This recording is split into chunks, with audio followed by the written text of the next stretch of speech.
नमस्कार, आप देख रहे हैं न्यूज मंच और मैं हूं विशाल वैभव। अभी हमारे साथ बीजेपी अल्पसंख्यक मोर्चा के प्रवक्ता एडवोकेट फिरोज अनवर हैं। हम इनसे बात करते हैं कि क्या कुछ जो है कहना है। चूंकि ये 3 लोकसभा क्षेत्र में जो है प्रभारी बनाए गए थे और वो तीनों लोकसभा क्षेत्र जो है बीजेपी के खाते में आ चुकी है, तो कहीं ना कहीं इस जीत में अल्पसंख्यक समाज की काफी अहम भूमिका मानी जा रही है। तो क्या कुछ कहना है एडवोकेट फिरोज अनवर का। बीजेपी के आप प्रभारी बनाए गए थे चुनाव के दौरान और देखा गया कि जो है वो सभी सीट जो है लगभग बीजेपी के खाते में आ चुकी है। क्या कहेंगे? हम तो हम लोग का रुझान था, नारा था 400 पार का। लेकिन हम लोग से जरा सा मिस ये हुआ कि हमारे बड़े भाई प्रधानमंत्री नरेंद्र मोदी जी ने थोड़ा सा गड़बड़ कर दिया। अब कुछ लोग बीजेपी के लोग गड़बड़ कर दिए, नहीं तो 400 के पार हम लोग 400 के पार जा रहे थे, जिसकी वजह से थोड़ा सा मुसलमानों से रुझान और थोड़ा सा गड़बड़ा गया। लेकिन अभी जो है वो मुसलमानों ने बढ़ चढ़ के हिस्सा लिया और इलेक्शन में जो भी है लोकसभा इलेक्शन में बढ़ चढ़ के हिस्सा लिया गया है।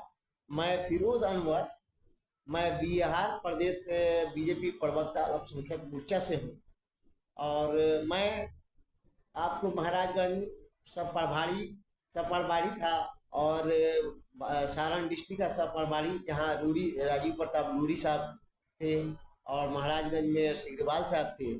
तो उन लोग का हम लोगों ने काफी दिन रात एक करके मुसलमानों समुदाय के बीच रह के हम लोगों ने उन लोगों का सीट जो है वो भारतीय जनता पार्टी की सीट जो है इन लोगों का मैंने निकलवाने के काम किया।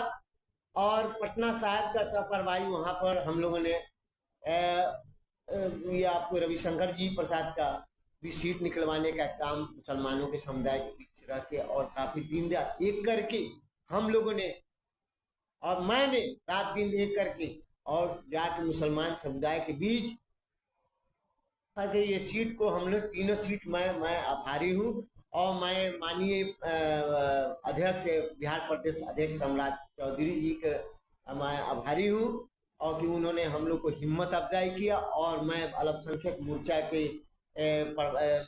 अध्यक्ष जो कमरू जमा साहब हैं, मैं उनका भी मैं शुक्रगुजार हूँ और मैं उनका बहुत बड़ा अभिनंदन करता हूँ उनका। और मैं बहुत बड़ा शुक्रिया अदा करता हूँ कि उन लोगों ने हम लोग को हिम्मत दिया और हिम्मत दे के हम लोगों ने अपने क्षेत्र में और महाराजगंज और सारण डिस्ट्रिक्ट में और पटना साहिब में हम लोग ने मैंने बढ़ चढ़ के हिस्से से काम किया मुसलमान समुदाय के बीच और सीट निकलवाने के में हम लोग कामयाब रहे। लेकिन हम लोग 400 के पार होते, लेकिन हमारे भारतीय जनता पार्टी के कुछ कलीग ने अपनी जुबान से ऐसी बात निकली जिससे मुसलमान नाराज हो गए थे।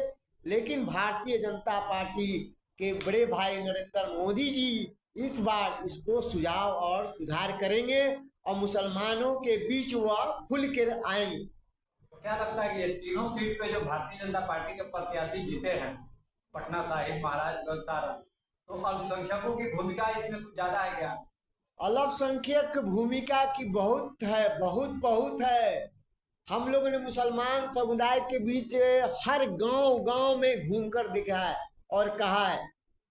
सब लोग हमारे कुछ वहाँ के प्रत्याशी लोग से नाराज थे, लेकिन उनकी नाराजगी हम लोगों ने जाके दूर किया। लेकिन दूसरी ओर एक डीजे के नेता देवेश चंद्र ठाकुर जेडीयू सांसद कहते हैं कि यादव और मुसलमान हमें वोट नहीं करते हैं, हम उनका काम नहीं करेंगे। कैसे देखते हैं? ऐसा ऐसा ऐसा कोई बात नहीं है, ऐसी कोई बात नहीं है। मुसलमानों ने आपको भारतीय जनता पार्टी को जिताने में अहम भूमिका निभाई है इस बार। और महाराजगंज और सारण और आपको पटना साहिब में मैं था, गांव गांव मोहल्ला मोहल्ला में मैं घुमा हूँ और वहाँ के मुसलमानों ने काफी मदद किया। लेकिन आपके बीजेपी के सांसद गिरिराज सिंह भी जो कि अभी कप्तान मंत्री हैं बनाए गए हैं, वो भी देवेंद्र ठाकुर की बात का समर्थन करते हैं। नहीं तो वो गलत बात है, ये सब नहीं बोलना चाहिए। जिस वजह से आज हम लोग 400 पार होते, लेकिन कुछ भारतीय जनता पार्टी के प्रत्याशी कुछ बार ने शब्द बात बोल के मुसलमानों को नाराज कर दिया। और ये अपोजिशन पार्टी ने इस तरह से ऐसा कर दिया लोगों के बीच चाहा कि मुसलमान इससे भी दूर हो जाएं, ताकि ये मतलब कि हम भारतीय जनता पार्टी की हार हो। लेकिन ऐसा नहीं है, हम लोग 400 अगले जो है लोकसभा चुनाव में 400 से ज्यादा पार होंगे, इसलिए कि मुसलमान पूरी फुल्ली तरह से कोऑपरेट करेंगे। 2025 विधानसभा चुनाव में अल्पसंख्यक मोर्चा की क्या भूमिका रहेगी?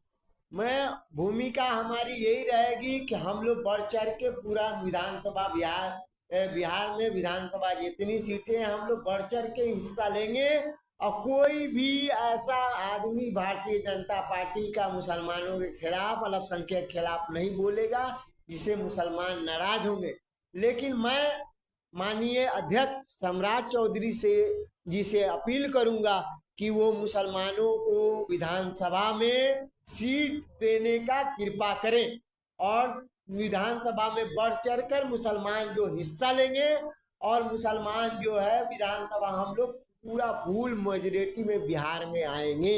लेकिन राजद को ये दावा करती है अल्पसंख्यक समाज जो है बीजेपी से नाराज रहता है, अल्पसंख्यक समाज के हितैषी हम हैं, क्या कुछ कहेंगे? राजद जो है वो खोखली पार्टी है, और आप ये बता सकते हैं ना, राजद ने 15 साल की हुकूमत किया था जंगल राज का, और सुशासन का, प्रशासन का कोई वहां पर लॉ मेंटेन ऑर्डर का कोई नाम चीज नहीं था 15 साल में। जब जब उसकी साझे की सरकार बनी है, गुंडागर्दी बढ़ के आई है। जब वो भारतीय जनता पार्टी की सरकार साझा से नीतीश बाबू की सरकार बनी है, तो प्रशासन से लेके लॉ मेंटेन ऑर्डर में सुधार हुआ है।